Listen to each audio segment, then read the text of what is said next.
Hello students, अनंत ज्ञान भाई सज्जन में आप सभी का हार्दिक स्वागत है।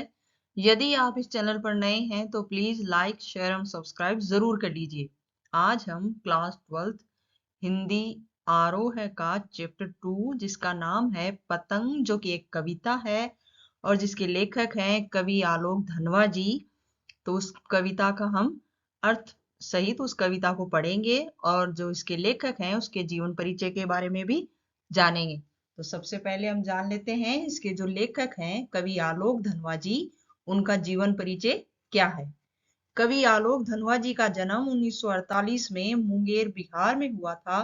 कवि आलोक धनवा के बारे में कहा जाता है कि बहुत ही छोटी आयु में इन्होंने कविता लिखना प्रारंभ कर दिया और इनकी लोकप्रियता छोटी उम्र से ही काफी थी क्योंकि ये काफी अच्छा लिखते थे। बिहार के राष्ट्रभाषा परिषद में इन्हें साहित्य सम्मान से सम्मानित भी किया गया और बनारसी प्रसाद, जो कि भोजपुरी सम्मान व पहल सम्मान से भी इन्हें नवाजा गया था। कविता लिखने के साथ साथ ये सांस्कृतिक एवं सामाजिक कार्यकर्ता के रूप में भी समाज में सक्रिय रहे। अब इनकी जो रचनाएं हैं वे कौन सी थी। सन 1972 में इनकी पहली कविता जनता का आदमी प्रकाशित हुई थी और इनकी जो प्रसिद्ध रचनाएं हैं उनमें है भागी हुई लड़कियां, ब्रूनो की बेटियां इत्यादि। कवि आलोक धनवा अपनी कविताओं में खड़ी बोली का प्रयोग करते हैं। अब जो इनकी कविता है पतंग, उसका जो सारांश है वो क्या है। प्रस्तुत कविता कवि आलोक धनवा जी के काव्य संग्रह दुनिया रोज बनती है से ली गई है। कहाँ से ली गई है? जो इनका काव्य संग्रह है दुनिया रोज बनती है उससे ली गई है। यह एक बहुत ही लंबी कविता है, लेकिन पाठ्य पुस्तक में इस कविता के तीसरे भाग को ही शामिल किया गया है। ये कविता बहुत बड़ी है, इसलिए इसके एक छोटा सा पार्ट जो कि तीसरा पार्ट है उसको ही शामिल किया गया है। प्रस्तुत कविता में पतंग के बहाने कवि आलोक धनवा जी ने बाल सुरक्षा एवं उनकी उमंगों का बड़ा ही सुंदर चित्रण प्रस्तुत किया है। कवि ने बिंबों का प्रयोग करते हुए बालकों के क्रियाकलापों एवं प्रकृति में होने वाले परिवर्तनों का बहुत ही व्यापक वर्णन किया गया है। अब कविता क्या है। अब जो इसकी पतंग कविता है उसकी व्याख्या है, तो इसका जो सबसे पहला जो अनुच्छेद है वह पढ़ते हैं। सबसे तेज बौछारे गई, भादो गया सवेरा हुआ, खरगोश की आंखों जैसा लाल सवेरा, शरद आया फूलों को पर करते हुए, अपनी नई चमकीली साइकिल तेज चलाते हुए, घंटी बजाते हुए, जोर जोर से चमकीले इशारों से बुलाते हुए, पतंग उड़ाने वाले बच्चों के झुंड को। जो इस कविता है इसका जो प्रसंग है, मतलब जब भी आपकी कविता आती है आपके चैप्टर में, आपके एग्जाम में, तो उसके आपको प्रसंग तो लिखना ही पड़ता है। तो वो पहले प्रसंग देख लेते हैं कि किस प्रकार इसको लिखना है। पतंग कविता का प्रसंग। प्रस्तुत पंक्तियां हमारी हिंदी की पाठ्य पुस्तक आरोह है के पाठ 2 जिस कविता है पतंग से ली गई है और इस कविता के कवि जो कि आलोक धनवा जी हैं और कवि ने शरद ऋतु का इस कविता में बहुत ही सुंदर वर्णन किया गया है। अब इसका जो नेक्स्ट पेज है उसमें इस कविता का अर्थ है।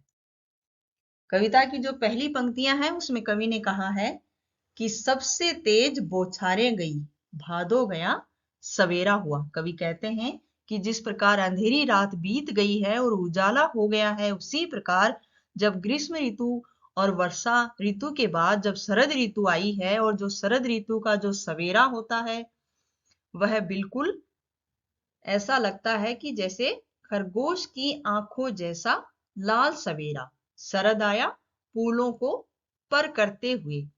कि जब मतलब जो जैसे कवि कह रहे हैं कि जब अंधेरी रात होती है और जब वो बीत जाती है तो उजाला का जैसे जो प्रकाश फैलता है, उसी प्रकार वर्षा ऋतु के बाद जब जो शरद ऋतु आई है तो जब शरद ऋतु का जो सवेरा होता है वह ऐसा लगता है जैसे खरगोश की लाल आंखें होती हैं जो कि बहुत ही प्यारी लगती हैं। वैसे ही शरद ऋतु का सवेरा बहुत ही प्यारा और सुहावना लग रहा है और ऐसा लग रहा है कि जैसे शरद आया फूलों को पार करते हुए अपनी नई चमकीली साइकिल तेज चलाते हुए। और ऐसा लग रहा है कि जैसे सभी मौसम, सारे मौसम को पार करके शरद ऋतु फिर से वापस आ गई है और ये शरद ऋतु कैसी लग रही है? अपनी नई चमकीली साइकिल तेज चलाते हुए, घंटी बजाते हुए, जोर जोर से, चमकीले इशारों से बुलाते हुए पतंग उड़ाने वाले बच्चों के झुंड को। और ये शरद ऋतु इस टाइम उसको कवि को ऐसी लग रही है कि जैसे जब छोटे बच्चे हैं और जो मतलब बड़ी ही तेजी से जब उन्हें साइकिल मिल जाती है तो बड़ी तेजी से चलाते हैं सड़क पर और उस पे सवार होके घंटी बजाते रहते हैं और सबको अपने तरफ सबका ध्यान आकर्षित करते हैं कि हम लोग इस प्रकार साइकिल चला रहे हैं, इस प्रकार घंटी बजा रहे हैं। तो उसी प्रकार शरद ऋतु का जो सवेरा होता है वह बिल्कुल खरगोश की लाल आंखों के जैसा लग रहा है और ऐसा लग रहा है कि सभी मौसमों को, सभी ऋतुओं को पार करके शरद ऋतु जब वापस आई है तो ऐसा लगता है कि जैसे यह किसी बच्चे की तरह है और जो अपनी किरणों को तेजी से फैलाते हुए चल रहा है। और ऐसा लग रहा है कि जैसे अपनी चमकीली साइकिल पर मतलब जो किरणों की रोशनी है जो चमकीली है, तो ऐसा लग रहा है कि किरणों की रोशनी को कहा है चमकीली साइकिल पर सवार होकर घंटी बजा बजाकर सबको अपने पास बुला रहा है। तो इन पंक्तियों में कवि ने कहा है कि जो शरद ऋतु है उसका जो सवेरा है वह खरगोश की लाल आंखों के जैसा है और शरद ऋतु का जो सवेरा है उसको देखकर ऐसा लगता है कि वह सभी मौसमों को पार करके आया है। और शरद ऋतु का जो सवेरा है उसको देखकर कवि कह रहा है कि जो सवेरे में जो सूर्य की किरणें हैं जो अपनी चमकीली रोशनी को फैला रही हैं तो उनसे ऐसा लगता है कि उन चमकीली रोशनी के जरिए वह किसी साइकिल पर सवार होकर घंटी बजा रहा है और बार बार अपना ध्यान आकर्षित कर रहा है। और इस पतंग कविता में जो विशेष है उसमें जो है कि जोर जोर से, जो जोर जोर है उसमें पुनरुक्ति प्रकाश अलंकार है। दूसरा है इसमें शरद ऋतु का वर्णन किया गया है और सुबह के सूरज की तुलना खरगोश की आंखों से की है। चौथा है इसमें खड़ी बोली भाषा का प्रयोग किया गया है।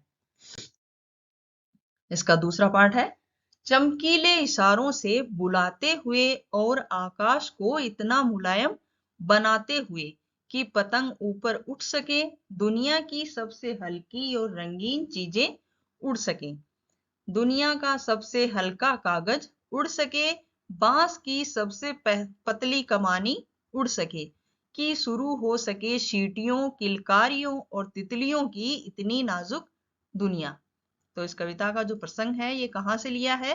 प्रस्तुत पंक्तियां हमारी हिंदी की पाठ्य पुस्तक आरोह के चैप्टर 2 से कविता है जो पतंग के नाम से लिखी गई है। इस कविता से लिया गया है और इस कविता के कवि है आलोक धनवा जी।